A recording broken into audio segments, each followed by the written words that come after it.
চলে যাবো মসজিদ জায়গা নেই অনেক, এখান থেকে ওই চলে যাবো মেলা জমি নিয়েছি বলে এর মধ্যে আপনি জানেন না।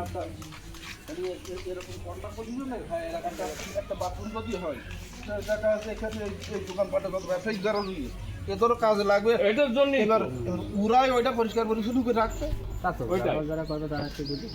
এখন ওই মসজিদের ইয়ে বন্ধ করে তুলি, এরা কাউ মাউ করে যে নিয়ে ঝগড়া চলছে, কিন্তু উন্মুক্ত করলে তো আমার মসজিদ ভরে যাচ্ছে।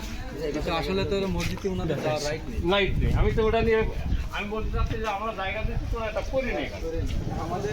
আমাদের এই মসজিদের পাঁচিল দেওয়ালে গেট দেওয়া থাকে, পাঁচিল দেওয়ালে সব থাকে, যখন বাথরুম লাগে মোড়ের লোক পাঁচিল টপ খাইয়ে যেতে করে আর ওখানে অবস্থা করে রাখে মাঝে মাঝে নেশা দ্রব্য খাবে আবার ওখানেই ফেলাই দেবো।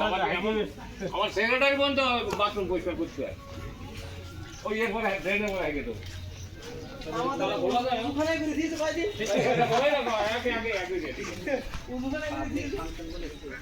আমরা বলতে চাইলাম যে এদের দোকান এই পাশে একটা বাথরুম করে দিই।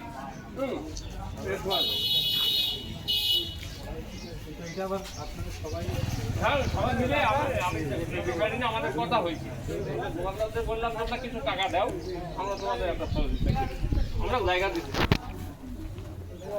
এখন যদি সেইভাবে হয় একটা জায়গা আমরা দেবো।